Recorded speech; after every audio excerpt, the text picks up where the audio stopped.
All right, good morning again, everyone. Again, my name is Greg Cummings, and I'm the National Sales Manager with TRG.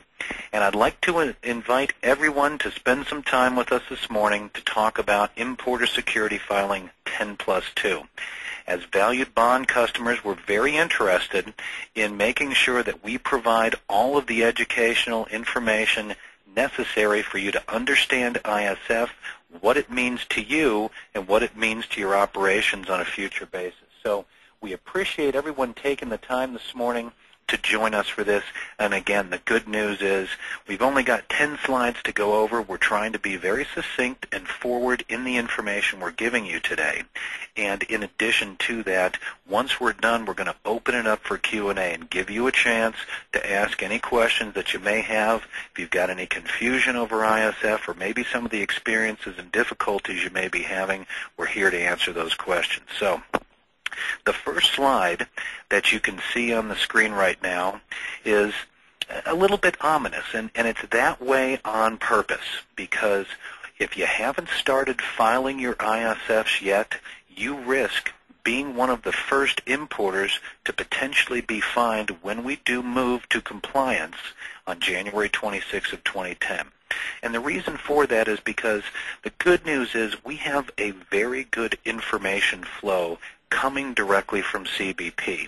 One of our senior partners has actually been invited and has been participating in the Customs outreach programs. For any of you who aren't aware of those, Customs is providing outreach programs in cities all across the country in order to provide educational and updated information on ISF and 10+2.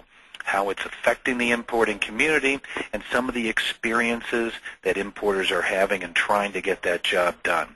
So we have a senior member who's actually on that panel and sitting right next to Customs. So one of the things that has come out of those conversations is Customs, although we're in a flexible enforcement period right now, Customs expects the importing community to, in good faith, be filing right now. And there's a couple of reasons for that, not the least of which is sometimes you might find getting that information is a little bit more difficult than you originally anticipated. So when they move to compliance, the first thing they're going to be looking at, if a mistake or an omission is made, is whether or not you've been filing during this flexible enforcement period. So if you take anything away from today, if you're not filing yet, you need to start, because there's a history that's going to be generated at Customs on your filing, and it's the first place they're going to look if there happens to be a mistake. So very important to get filing now if you haven't started. Now, what is 10+2 ISF? How did it come about, and why is it here to stay? And here's a little bit of information, background on ISF 10+2.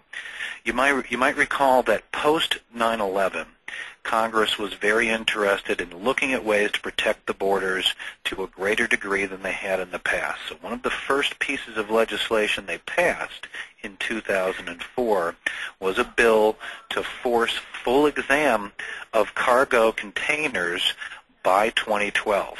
Now, for very many reasons, this is a difficult task and, in fact, may not be possible, so ISF was an option that was brought about and is now being put into implementation. We don't have the manpower to go to full exam. We don't have the technology to go to full exam, and the fact is that our trading partners around the world would give us a lot of negative pushback, to the point of perhaps even engaging in small trade wars if we did such a thing. So it all doesn't make sense. But also, let's take a look at the actuality of what it would mean to take a look at an examined cargo. And again, this is only on ocean-bound freight, but one of the things that's come out in the outreach programs is CBP has put up on the screen an examined cargo, an X-ray exam of a cargo, and said, hey, to the audience, take a look at this. Do you know what's inside this container? And I think the first one they put up there was soccer balls. No one had any idea what it was. Then they put up one with furniture. One person made a guess on what that was. So it's very difficult for Customs to know what's in a container, even if they do X-ray examine it. With ISF, they've got the data. They know for sure. So that's why ISF is here. It's here to stay. and we have no indication whatsoever that there's going to be any delays to the implementation in compliance. And what we mean by that is the penalty phase that's going to start January 26th of 2010. Now, here are the 10 items that you, the importer, are required to provide for your ISF filing. There's 10 on the importer side. There's 2 on the carrier side. And what this is going to do is allow customs to understand as much as they can about that imported container and or shipment.